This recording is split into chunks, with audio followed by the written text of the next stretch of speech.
untuk ambil peluang ni. Memang kita khusus untuk pembuatan bot, tapi sebenarnya kita khusus untuk fiber. Fiber bukan khusus kepada bot saja. Betul.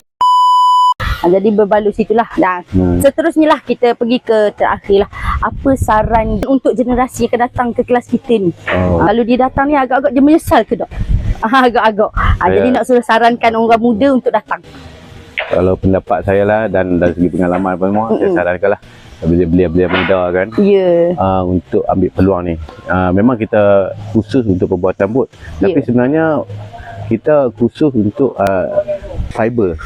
Fiber bukan khusus kepada bot saja. Betul. Jadi kita nak fabricate apa-apa, contoh acuan apa-apa, bumper kereta atau apa-apa, banyak kita boleh buat sahaja benda tu kan. Tak semestinya berminat kepada bot lah kan. Ni pembuatan fiber. Pembuatan fiber. Tu kata fiber ni bukannya bot semata-mata, tapi semua benda boleh buat daripada fiber. Jadi kalau kata kita main belajar sini, bukan kita belajar memanglah bot, tapi kita boleh buat benda lain. Betul. Kita boleh buat, kita boleh apa kita nak design kan. Betul. Sebab orang muda zaman sekarang dia kreatif. Betul. Dia boleh jadikan bumper kereta, dia boleh jadikan bumper motor untuk jimat lah mungkin orang kata kan. Sebab kadang-kadang motor ni dia guna carbon fiber. Carbon fiber mahal. Jadi dia guna fiber biasa. Betul.